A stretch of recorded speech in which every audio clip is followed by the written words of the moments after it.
दोस्तों, इस समय रशिया का एक स्टेल्थ हथियार यूक्रेन के अंदर ऐसी तबाही मचा रहा है जिसको यूक्रेन चाहकर भी नहीं रोक पा रहा है। दरअसल पूरा मामला कुछ इस प्रकार है कि रशिया ने अपने स्टेल्थ बम वर्षक विमान यानी कि सू-70 ऑर्थोनिक को मैदान में उतार दिया है। इस बॉम्बर की मदद से इस समय रशिया यूक्रेन के अंदर दबाकर बॉम्बिंग कर रहा है।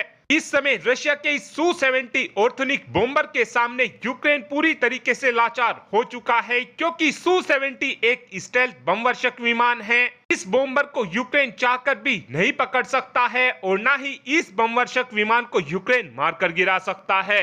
और ये खबर कहीं ना कहीं भारत के लिए बहुत ही अच्छी होने वाली है, क्योंकि इस समय भारत के पास भी एक भी स्टेल्थ हथियार मौजूद नहीं है जिसकी मदद से हम चाइना को मुंह तोड़ जवाब दे पाए। वहीं पर इस समय चाइना को देखा जाए तो चाइना के पास तीन स्टेल्थ हथियार मौजूद हैं। पहला स्टेल्थ हथियार तो चाइना के पास J-20 स्टेल्थ फाइटर जेट है। वहीं पर चाइना अपने FC-31 फाइटर जेट को भी बनाकर तैयार कर चुका है। साथ में चाइना की तरफ से अपने S-20 बॉम्बर के काम को भी लगभग पूरा ही कर लिया गया है।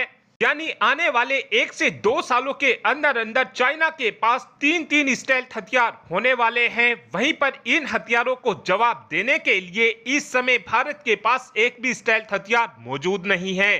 किसी भी युद्ध में अगर 10 स्टेल्थ फाइटर जेट को भेजा जाता है तो जितनी बॉम्बिंग 10 स्टेल्थ फाइटर जेट करते हैं उतनी बॉम्बिंग एक अकेला स्टेल्थ बमवर्षक विमान करने में सक्षम होता है। यहाँ पर एक फाइटर जेट के अंदर 8 से 10 मिसाइलों को लगाया जा सकता है, वहीं पर एक बमवर्षक विमान के अंदर ऐसी 50 से 60 मिसाइलों को लगाया जा सकता है।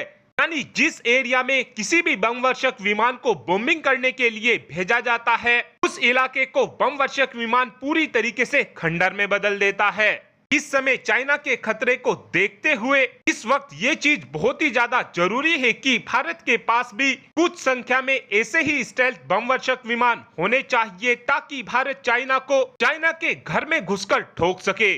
सू-70 ऑर्थोनिक के अब मैदान में आ जाने के बाद इस बात की उम्मीद की जा सकती है कि भारत की तरफ से भी रशिया से 1-2 की संख्या में सू-70 ऑर्थोनिक जैसे स्टेल्थ बमवर्षक विमान को लिया जा सकता है। लेकिन आप कहेंगे कि 1-2 स्टेल्थ बॉम्बर से क्या होगा, हमको भारी संख्या में रशिया से स्टेल्थ बमवर्षक विमान को लेना चाहिए। तो आपको बता दें कि ये चीज पॉसिबल नहीं है।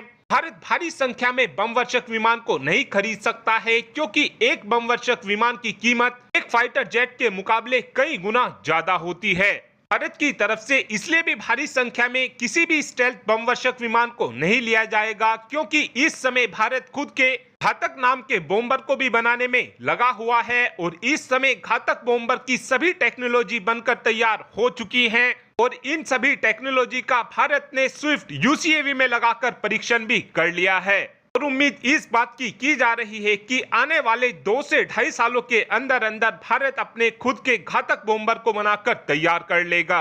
और अब आप ही कमेंट कर बता सकते हैं कि क्या भारत को रशिया के सू-70 ऑर्थोनिक को लेना चाहिए, या फिर आपका ये मानना है कि हमको अपने घातक बॉम्बर पर ही फोकस करना चाहिए। इस बात का आंसर आप कमेंट बॉक्स में दे सकते हैं। Thanks for watching this video. Have a good day.